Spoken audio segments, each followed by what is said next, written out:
بسم الله الرحمن الرحيم. I didn't say to hate them. I'm just saying we don't need them here. Everybody knows who's trying to kill us, and it's like we can't say it.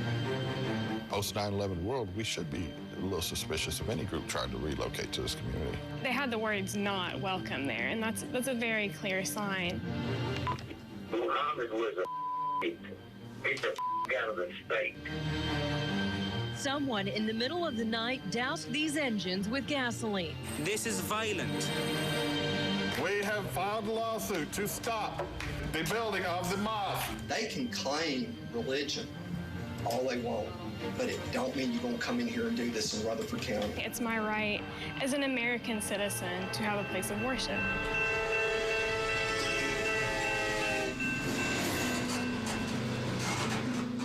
Murfreesboro is kind of a small, big town.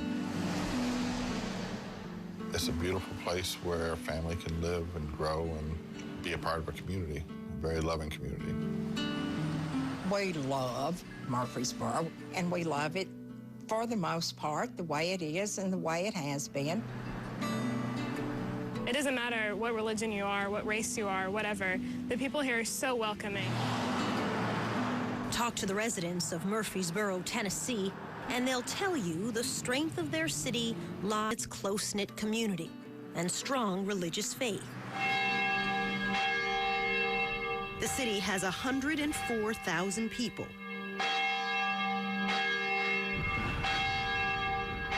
More than 140 churches. Ashhadu anna Muhammadan Rasulullah. And one mosque. الرحمن الرحيم. For decades, Muslims have lived and prayed alongside their neighbors. But in June 2010, their place in the community was questioned, exposing a growing fear of Islam in America, nearly 10 years after the attacks of 9/11. We as citizens, we have families and we have children in this community, and we're trying to look out for our future. We thank you for your love. Yes. We thank you for your joy. Kevin Fisher has lived in Murfreesboro for 20 years. God, if we get a little too high, He's a corrections officer and a single father.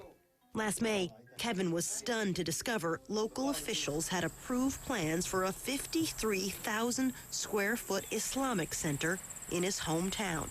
Neighbors were outraged that something of this nature was being basically shoved down our throats, so we didn't know anything about it.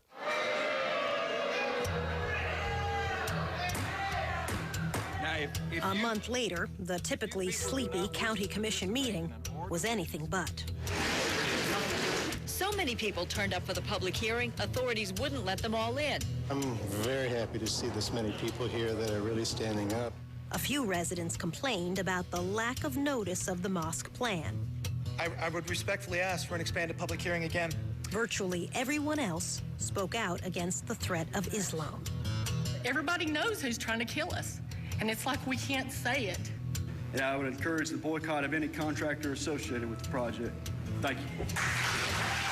Our country was founded through the founding fathers, through the true God, the Father, and Jesus Christ. I'm sorry, but they seem to be against everything that I believe in. And so I don't want them necessarily in my neighborhood. That concludes our public comment period. Thank you very much. Local officials refused to reconsider their unanimous approval of the plan. God bless America. We decided to hold a march so that America, the whole world, everybody could see these people didn't get noticed. So that's what we did. Ignore their intolerance. We know why we're here. We call on our county commission to halt the process of this mosque. Under Sharia law, there is no freedom of speech. Among those marching against the mosque plan was prominent local resident and real estate developer Sally Wall. My fourth great-grandmother was the first woman buried in a marked grave in Rutherford County. That's how long we've been here. And I think that has quite a bit to do with how you feel about what happens here in the community. Also marching, Sally's husband, Howard Wall, a local power broker and former Republican county chairman. I always thought so that other people marched. You know, I didn't have to march, but who am I not to march?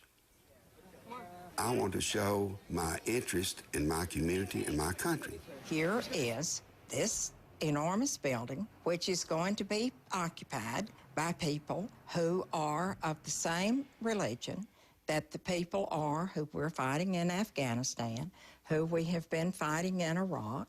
Why are they building a mosque of nearly 53,000 square feet? That is a lot of square footage, and it's going to be a very expensive thing. Now, our 200 families, or 200 Muslims, however many they are, how are they going to pay for it? I know when we expanded our church, we're still paying for it.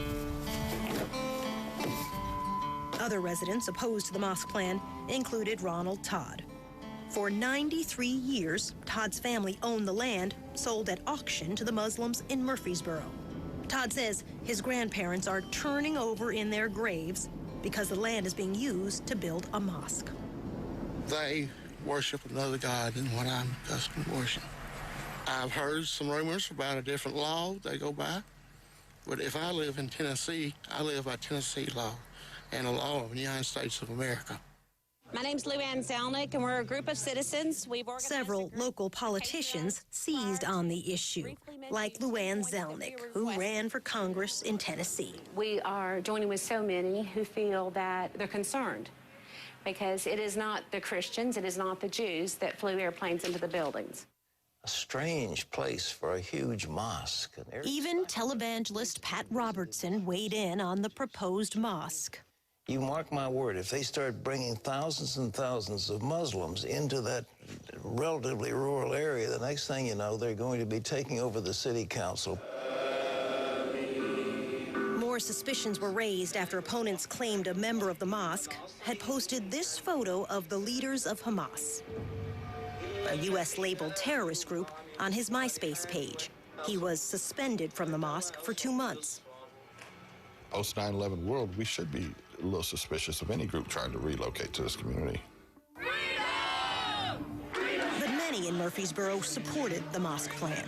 The protest march that June day drew hundreds of people of different faiths rallying in support of religious freedom.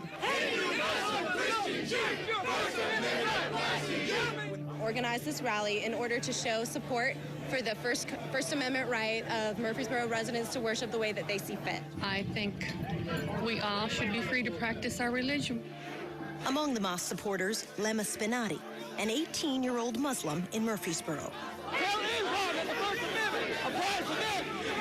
You could just see in their eyes, you could see that hate. I didn't say to hate them. I'm just saying we don't need them here. Do you hear that? Why that? There's some shot fired. Yes. Oh. The explosive fight over religion in Murfreesboro was just beginning. Murfreesboro, Tennessee, Police Department.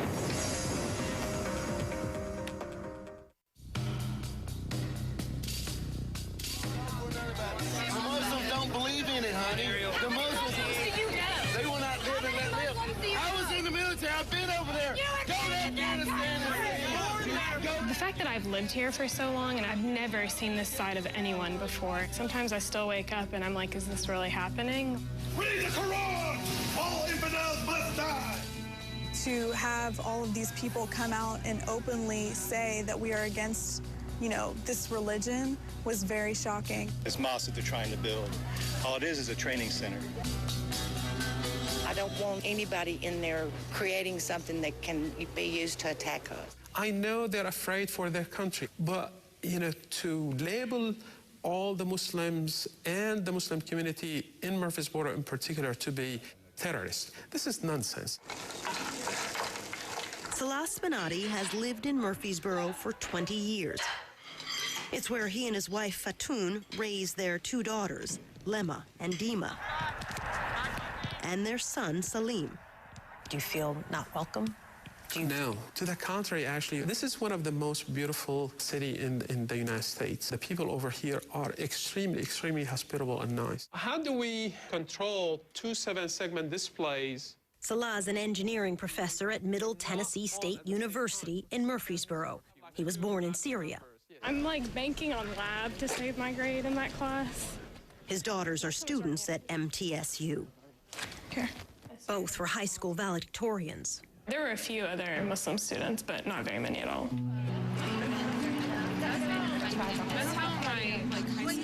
The Spinatis say they've always felt welcome in Murfreesboro, even after 9/11. 2 days afterward, people who we did not know stopped us and say, please don't be afraid. We are the same. We are going to treat you in the same way. Bismillahirrahmanirrahim. Professor Spinati arrived in Middle Tennessee in 1980. Only 10 Muslim families lived in Murfreesboro then. Their mosque was a small one-bedroom apartment. Today, there are 250 Muslim families living in Murfreesboro. The current mosque is often packed beyond capacity. There is really no place for us to pray or eat or do activities with the kids. People are usually praying on the sidewalk and in the parking lot. But they know it can be simple if we all do it together. Pushed by the center's imam, Osama Balul, the congregation pooled their money in 2009 to purchase a 15-acre parcel of land on the outskirts of town. It would be land for their new Islamic center. Where would you get the money from? We had a fundraising and we raised $320,000 to buy the land. In one fundraising? Yes. Here in Murfreesboro? Yes, here.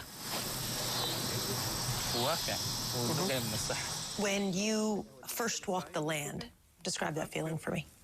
It's exactly like a homeless who has found the most beautiful home. And it's a long journey, a lot of pain to get there, a lot of effort.